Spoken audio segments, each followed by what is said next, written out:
January wrap-up.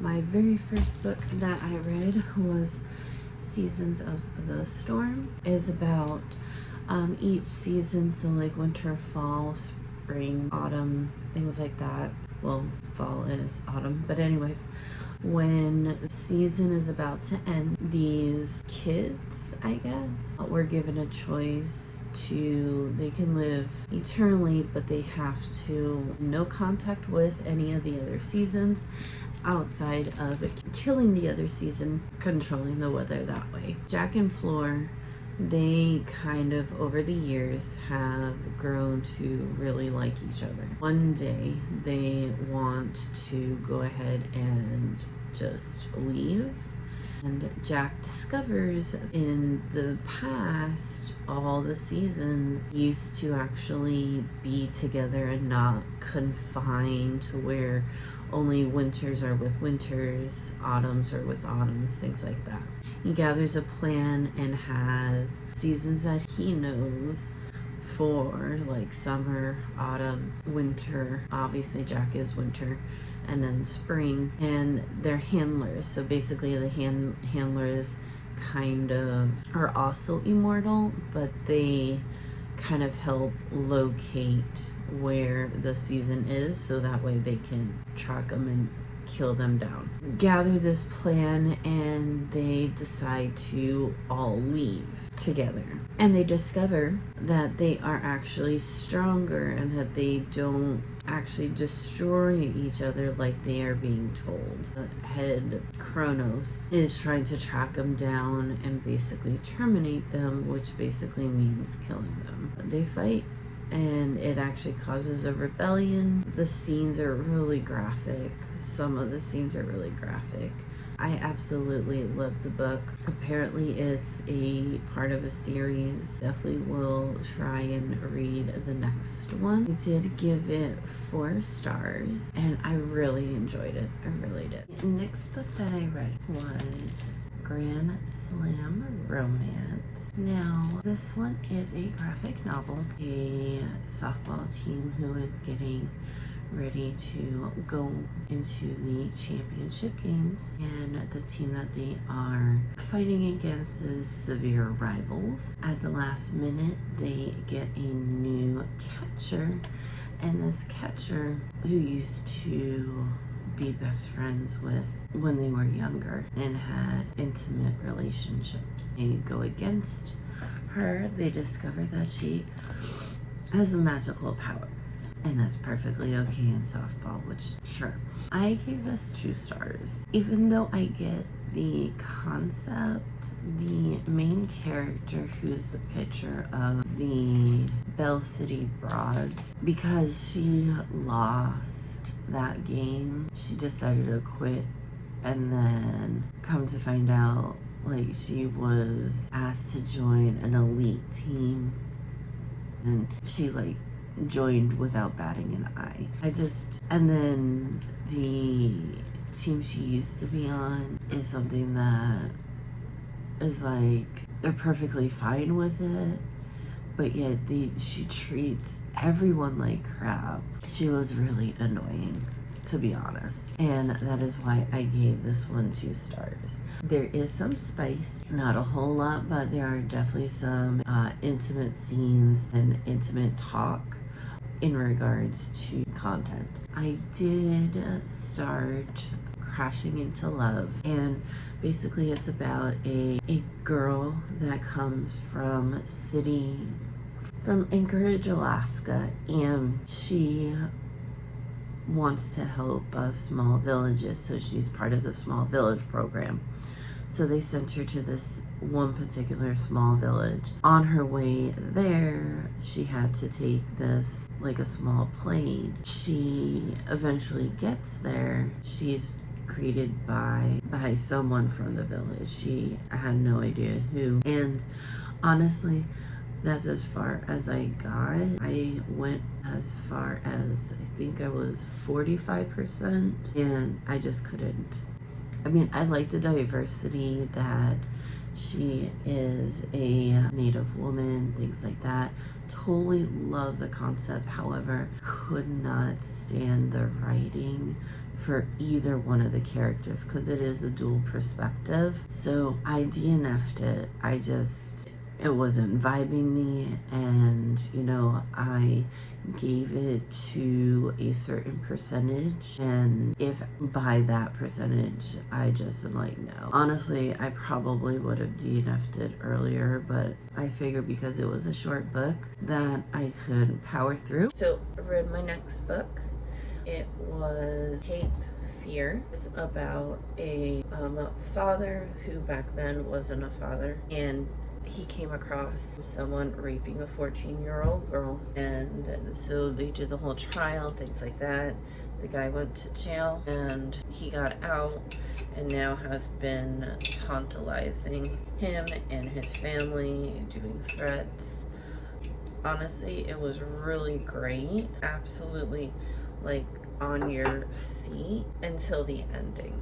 I think it deserved a better ending personally, and that is why I'm giving it 2 stars. This book was part of Halloween because I was reading it in the dark. The TBR, I marked it as a mood read, and then like the Disneyworld challenge was a book to film adaptation. The next book that I read in January was No One Can Know. It's about 3 sisters who discovered their parents were murdered. One of the sisters was blamed, and then it kind of jumps forward 14 years, and that same sister did get married. They actually just discovered that she is pregnant, and then she also discovered her husband lost his job. They were in the process of purchasing a home, and so he mentioned the house where they grew up and decided to go ahead and go that route. I really liked it. I did give it 4 stars. I will be reading more from her because I absolutely loved how it was written and everything like that. Another thing about the No One Can Know is it is a dual perspective, and it does go back in time and then it goes to forward.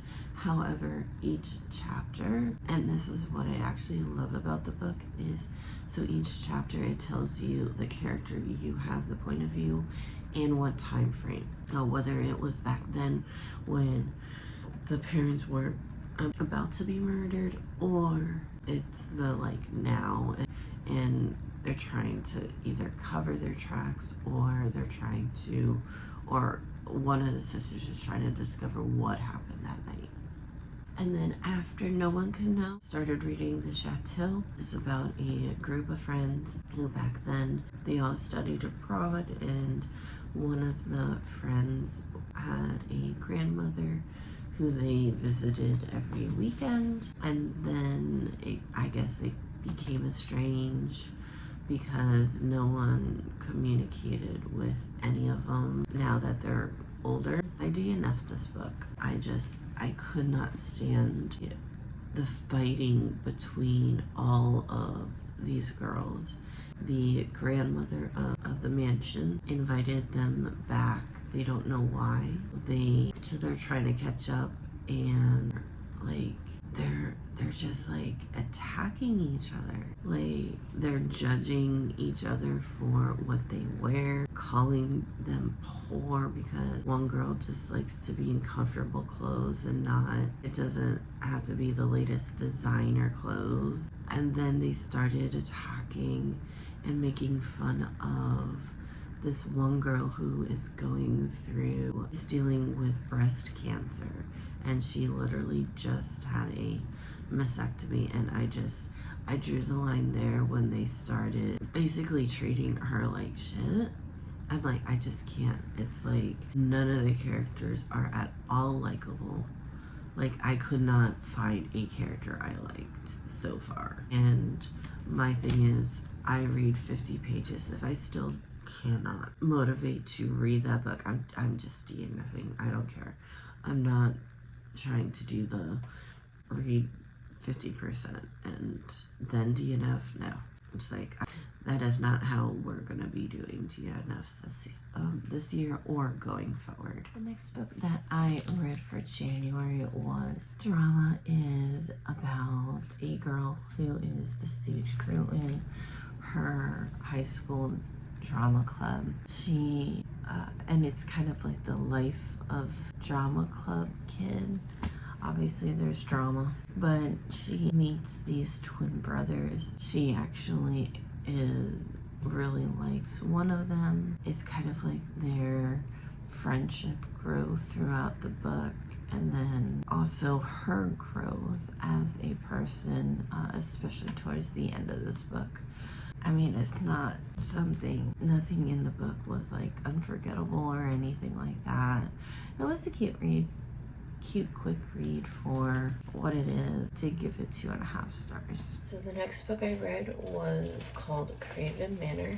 This guy who was homeless, excuse you, and his quote-unquote cousin decides to take him in, and he gets a job offer via like a letter, and he thinks it's suspicious, a prank, things like that. But his living quarters with his cousin is not the greatest, and then his cousin all of a sudden decides to bring another roommate and have his roommate take over his room, so he'd have to sleep on the couch. He decides to give it a shot. Things are spooky. He discovers there's a ghost, and the employer, as it were, has been around for a while. There were a lot of strict rules, but it was just because not everyone has an open mind like our character does. I absolutely loved it. I gave it 4 stars. The only thing I was not too keen about was like how quickly and how like wrapped up it was in regards to the main creature, as it were. How they stopped this person was very like, how convenient. But outside of that, it still was 4 stars. So the next book that I read for January is Kill for Me, Kill for You. Basically, it is dual perspective, and you have who deals with a intruder, comes into her home and stabs her, but leaves her alive. Ever since then, she has been trying to locate who they call Mr. Blue Eyes. And then you also have the perspective of Amanda, who Amanda lost. Her little girl got kidnapped and then eventually killed. Obviously, there are a lot of dealing with family trauma, dealing with infant deaths, suicides, things like that. So just as a trigger warning, just want to let you know as far as that goes. I really liked it. I will say it was getting a little out of control. Like, let's just put this in here. It's like, I will say towards the end of the book, towards probably 75%, is when it starts building up. And honestly, it took a bit for me, but overall, the conclusion what made me actually give it 4 stars instead of 3 stars. I'm just concluding my January wrap up. We are already in February, which is crazy to think in itself. I just wanted to kind of recap. I will be putting like graphics up here as I go, just like stats and like just kind of a overall what I've read for January. Just to kind of give you an idea, I've read a total of 2,436 pages, which equates to a total of 7 books. Obviously, the 2 DNFs. My library savings for the month of January was a whopping $131.60. Out of those books, I did read 1 ebook. I also did 7 physical, 5 audio. So that are those stats. Star rating, I actually did not award any 5 stars, 3 stars, or even 1 stars. They were either 4 or 2. And so with the 4 stars, I did give, out of the 7 books, 4 of them were 4 stars, and then 3 of them was 2 stars.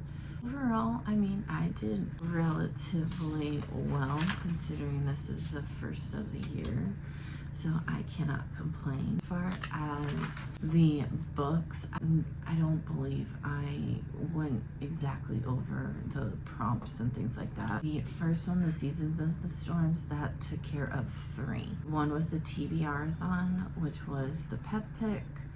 The year Disney challenge, it was Cookie Dough, which was pages over 150.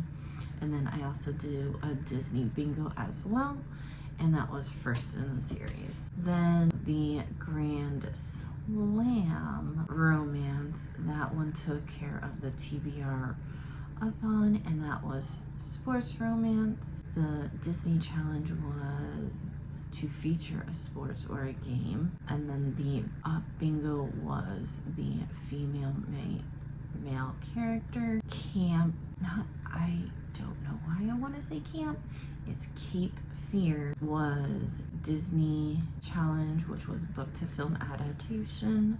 The Disney bingo was the free space, and then during the time I did read Cape Fear, it was Winterween, so I did the Read in the Dark prompt. No One Can Know did the prompts for Winterween, which is the horror / thriller, and then the TBRathon, which is the strong woman protagonist. And Craven Manor, not part of Winterween. I didn't complete it for Winterween. I don't know what Craven Manor was for.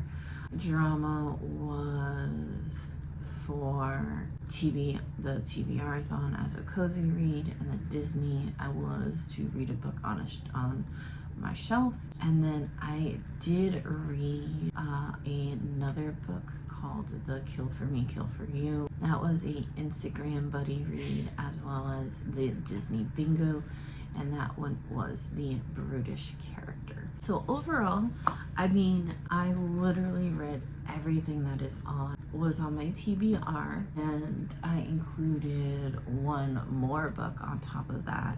So I say not a bad start for the year. Well, do let me know what readathons you did follow for January. Were there any books that I read that you liked? And what was your favorite book for January? Mine has to be Seasons of the Storm. I cannot wait to continue that series. I'm hoping I can continue it later this year, but we shall see. If you did like this video, hit that likes button. If you want to see more content, hit that subscribe. Other than that, you have a wonderful rest of your day, and until next time.